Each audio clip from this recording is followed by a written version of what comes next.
What happens when a seasoned politician meets her match in late-night television? What you're about to witness is one of the most explosive interviews in recent memory, where careful political messaging collides head-on with razor-sharp comedy. And the result is absolutely stunning. Before we dive into this incredible clash, make sure to hit that subscribe button and let me know in the comments what you think really triggered this massive blow-up. The Late Show studio buzzed with its usual pre-show energy as Congressman Alyssa Slotkin walked onto the familiar stage, waving to the enthusiastic audience. Stephen Colbert stood behind his desk with that signature grin. But tonight, something felt different. The air crackled with an unusual tension that even the seasoned crew members seemed to notice. "Ladies and gentlemen, please welcome Congressman Alyssa Slotkin from Michigan," Colbert announced as the applause died down. Slotkin settled into the guest chair, adjusting her blazer with the confidence of someone who had done hundreds of these interviews. "Congressman Slotkin, thank you so much for being here," Colbert began, his tone friendly, but with that familiar edge. "Now, I have to ask because our viewers are curious. You've been pretty vocal about transparency in government, but some folks are saying your recent votes don't exactly match your campaign promises." Slotkin's smile tightened almost imperceptibly. "Well, Stephen, I think that's a pretty loaded question right off the bat. My voting record speaks for itself, and I've always been consistent about putting Michigan families first." "Consistent," Colbert repeated, leaning back in his chair. "That's interesting because just last month, you voted against the infrastructure bill that would have brought billions to your district. Help me understand how that puts Michigan families first." The audience sensed the shift. This wasn't going to be the usual softball interview. Slotkin's media training kicked in as she straightened in her chair. "Stephen, I think you're mischaracterizing my position. That bill was loaded with pork barrel spending that would have hurt working families in the long run." "Pork barrel spending?" Colbert nodded thoughtfully. "You mean like the $2 million for the community center in your hometown that somehow made it into the defense budget? Was that the good kind of pork or the bad kind?" The studio audience let out a collective gasp. This was getting personal and fast. Slotkin's professional composure began to crack. "I resent the implication, Stephen, that community center serves veterans and their families. If you think supporting our veterans is pork barrel spending, then maybe you should reconsider your priorities." Colbert's eyebrows shot up in mock surprise. "Oh no, I love veterans. I also love how that community center happens to be built on land owned by your husband's development company. What a happy coincidence for Michigan families." The tension in the room was now palpable. Camera operators exchanged glances while the audience sat in stunned silence.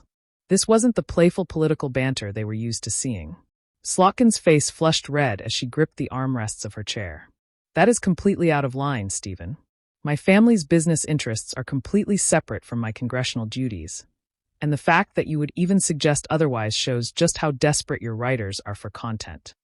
"Desperate for content," Colbert chuckled, but there was no humor in his eyes. "Well, let me ask you this then.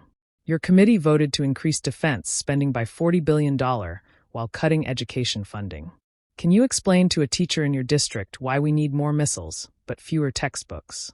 Slotkin stood up abruptly, her chair rolling backward. "I'm not going to sit here and be ambushed by someone who clearly hasn't done his homework. This is supposed to be a comedy show, not some partisan hit job." "Partisan?" Colbert stood up as well, his voice rising. "Congressman, asking about your voting record isn't partisan. It's journalism. But if you'd rather stick to talking about your favorite ice cream flavors, I'm sure we can arrange that." The audience was completely silent now, watching this unprecedented breakdown unfold. Slotkin pointed an accusatory finger at Colbert. "Don't you dare patronize me, Stephen.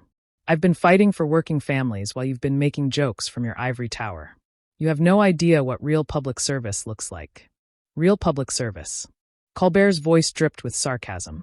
"Is that what you call voting yourself a 20% pay raise while minimum wage workers in your district can't afford rent? Because that seems like a pretty comfortable definition of service." Slotkin's face went white with rage.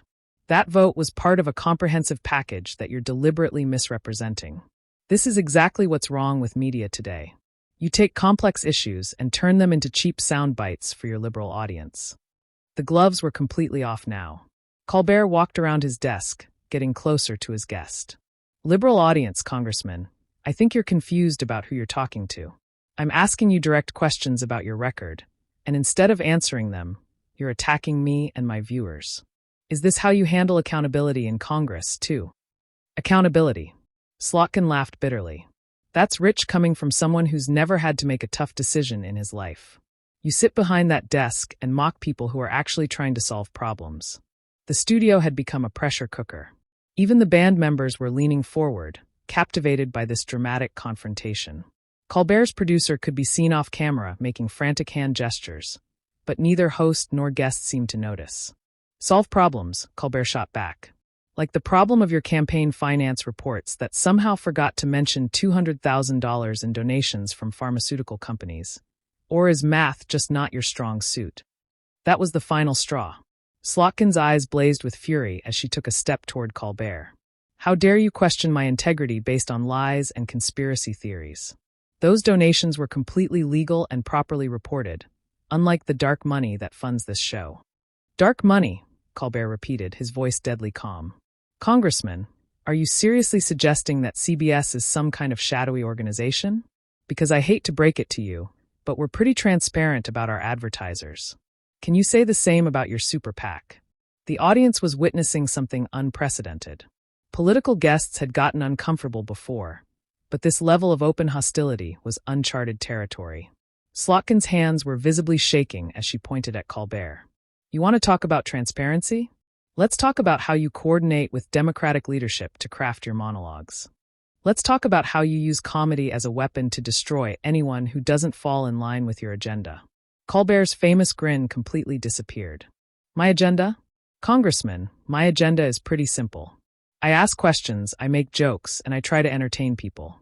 Your agenda seems to be avoiding accountability while cashing checks from lobbyists. Which one of us is really serving the public here? Serving the public? Slotkin scoffed, her voice rising to a near shout. I've served my country in uniform and in Congress.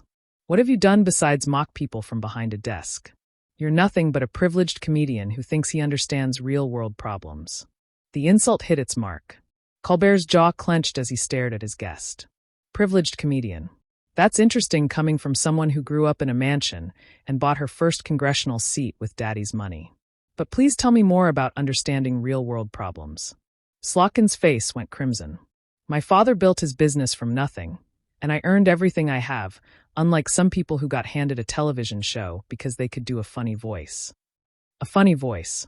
Colbert nodded slowly. Right. Well, this funny voice is going to ask you one more time about those pharmaceutical donations. Did you or did you not change your position on drug pricing immediately after receiving those contributions? I don't have to justify my positions to you or anyone else, Slotkin snapped. My constituents elected me to use my judgment, not to bow down to late-night television hosts who think they're journalists. The studio was dead silent except for the hum of cameras. Even the crew members had stopped what they were doing to watch this extraordinary confrontation unfold. Colbert walked back behind his desk, but his posture remained confrontational. Journalist, he said quietly. You know what, Congressman? You're right. I'm not a journalist. I'm just a comedian asking simple questions that apparently make you very uncomfortable. So let me ask you this. If these questions are so unreasonable, why can't you answer them? Slotkin threw her hands up in frustration. Because they're not questions, Stephen. They're accusations wrapped up as questions. You've already decided I'm guilty of something, and now you're just trying to get me to confess on television. Confess? Colbert leaned forward on his desk. Congressman, the only thing I want you to confess is whether you actually read the bills you vote on, because your explanations tonight suggest you haven't. That accusation seemed to hit harder than anything else Colbert had said. Slotkin's composure finally shattered completely. You arrogant, sanctimonious fraud. You sit there in your thousand suit making jokes about people who actually do the work of governing. You have no idea what it takes to build coalitions, to compromise, to get things done. Get things done. Colbert stood up again, his voice matching her intensity. Like getting a tax break for your donors, like voting against infrastructure while your husband's company gets construction contracts. That kind of getting things done. Slotkin was now pacing behind her chair like a caged animal. You're twisting everything I've said and everything I've done. This isn't an interview. It's a character assassination, and I won't be part of it anymore. Character assassination? Colbert shook his head. Congressman, I haven't assassinated anything. I've just asked you to explain your record. If that feels like an assassination, maybe the problem isn't with my questions. The breaking point had arrived. Slotkin grabbed her purse from beside the chair and slung it over her shoulder. I came here thinking I was going to have a conversation with a professional. Instead, I find myself being interrogated by someone who's clearly been fed opposition research by my political enemies. Opposition research? Colbert called after her as she started walking toward the edge of the stage. Congressman, everything I mentioned tonight is public record. If public records are opposition research, what does that say about your record? Slotkin stopped and turned back toward him, her face twisted with rage. What it says, Stephen, is that you've chosen to weaponize information to serve your political masters. You're not a comedian anymore. You're a propaganda minister, and I refuse to participate in this charade. The audience gasped audibly at the harsh accusation. Colbert's eyes narrowed dangerously. Propaganda minister? Really? Because asking about your votes makes me a propaganda minister. Congressman, you're not running away from me right now. You're running away from your own record. I'm not running away from anything, Slotkin shouted, her voice echoing through the studio. I'm walking away from a hit job disguised as an interview. This is exactly what's wrong with political discourse in this country. You don't want dialogue. You want conflict for ratings. Colbert threw his hands up in exasperation. Conflict for ratings? Congressman, you're the one who's shouting and storming around my stage.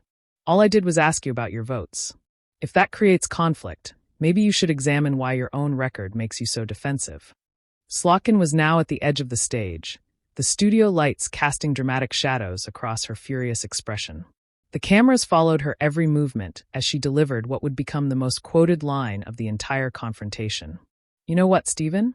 History will remember you as the comedian who helped destroy American democracy by turning politics into entertainment, Slotkin declared, her voice carrying across the stunned studio. And when this country falls apart, your viewers can thank you for choosing laughs over leadership. The accusation hung in the air like a thunderclap. Colbert stood motionless behind his desk, his face a mask of controlled fury. The audience was completely silent, unsure whether to applaud, gasp, or simply hold their breath for what came next. Destroy democracy, Colbert said slowly, his voice barely above a whisper, but carrying clearly through the studio microphones. Congressman Slotkin, I think you've got that backwards. Democracy dies when elected officials can't answer basic questions about their own actions. Democracy dies when politicians attack the people asking those questions instead of providing answers. Slotkin whirled around to face him one final time, her political composure now completely abandoned. Don't you dare lecture me about democracy.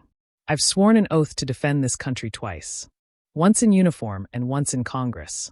What oath have you taken besides the one to make people laugh at our institutions? Laugh at our institutions? Colbert repeated, walking slowly toward the front of his desk. Congressman, I'm not laughing at our institutions.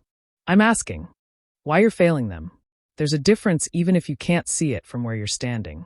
The tension had reached a fever pitch. Camera operators were frantically adjusting their angles to capture every moment of this unprecedented breakdown. Slotkin's security detail visible at the edge of the stage looked uncertain about whether they should intervene.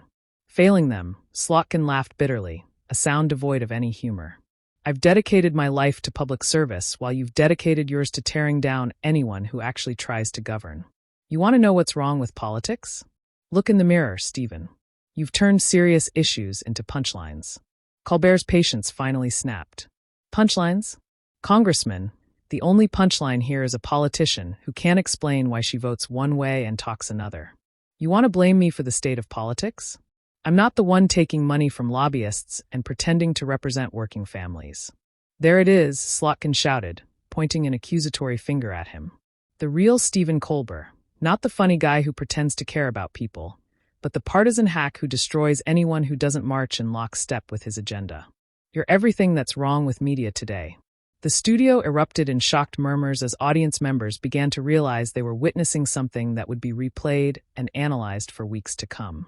Colbert stepped out from behind his desk entirely now, his famous composure completely abandoned. Partisan hack, he said, his voice rising with each word. Congressman, I've criticized politicians from both parties when they deserve it. But you're so used to softball interviews that you think basic accountability is a partisan attack. That's not my problem. That's yours. Slotkin began backing toward the exit. But she wasn't finished yet. Basic accountability. You ambushed me with gotcha questions and personal attacks. This isn't journalism, Stephen. It's a circus. And you're the ringmaster exploiting our political dysfunction for profit. Profit, Colbert called after her, his voice now echoing through the studio. Right, because you would never do anything for profit, like voting for that tax bill that saved your husband's company millions while raising taxes on your constituents.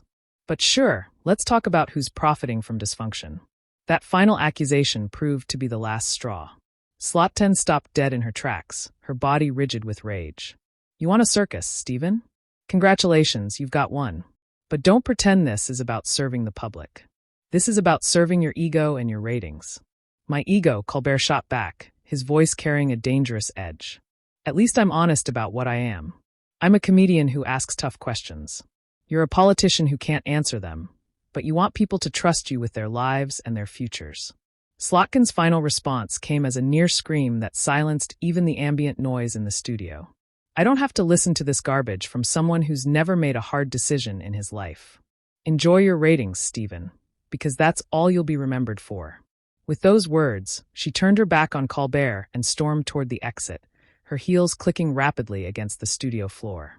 The sound reverberated through the dead silent space like gunshots. Colbert remained standing at the front of his desk, watching her dramatic exit with a mixture of anger and disbelief. Congressman Slotkin, ladies and gentlemen, he called out as she disappeared behind the stage curtain. A public servant who apparently believes public service means never having to explain yourself to the public you serve. The audience remained frozen, unsure how to react to what they had just witnessed. This wasn't the typical political theater they were accustomed to. This was raw, unfiltered conflict between two people who had genuinely lost their tempers in front of millions of viewers. Colbert slowly walked back behind his desk, straightening his tie and attempting to regain some semblance of professional composure. Well, he said to the camera, his voice still carrying traces of anger. That was certainly educational.